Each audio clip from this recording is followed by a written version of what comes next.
উপদেষ্টা স্পেন্সার বসে আছে, যারা জুলাই বিপ্লবকে বিপ্লবের সনদ ঘোষণা করতে মনে হয় দেয় না, বাধা সৃষ্টি করেছে। 1 বছর গত হয়েছে। এই জুলাইয়ের যে সনদ, সেটা শুধু জুলাই যোদ্ধাদের চাওয়া না, জুলাইয়ের সনদ 18 কোটি মানুষের জনগণের চাওয়া।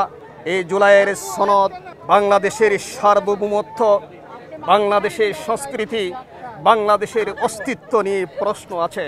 জুলাইয়ের বিপ্লবে গত 1 বছর অতিক্রম হয়েছে, আর এই জুলাইয়ের বিপ্লবের রক্তের মাধ্যমে আমাদের প্রধান উপদেষ্টা তিনি সিংহাসনে বসেছেন।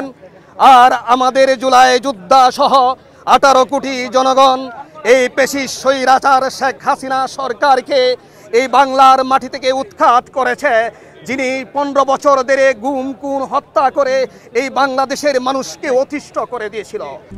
RICL TMX, যুগের পর যুগ স্থাপনা থাকে মজবুত। আজকে আমরা আশা করেছিলাম ডক্টর মোহাম্মদ ইউনূস ক্ষমতা বসে জুলাইয়ের বিপ্লব ঘোষণা করবে এবং সেটা সংবিধানের অন্তর্ভুক্ত করবে, কিন্তু আমরা বুঝতে পারছি না কি অদৃশ্য শক্তি কাজ করেছে। ওনার আশেপাশে কিছু উপদেষ্টা স্পেন্সার বসে আছে, যারা জুলাই বিপ্লবকে বিপ্লবের সনদ ঘোষণা করতে মনে হয় দেয় না, বাধা সৃষ্টি করেছে। আজকে 15 বছর ধরে স্বৈরাচারণী শেখ হাসিনা সরকার ভারতের এজেন্ডা বাস্তবায়ন করতে চেয়েছিল।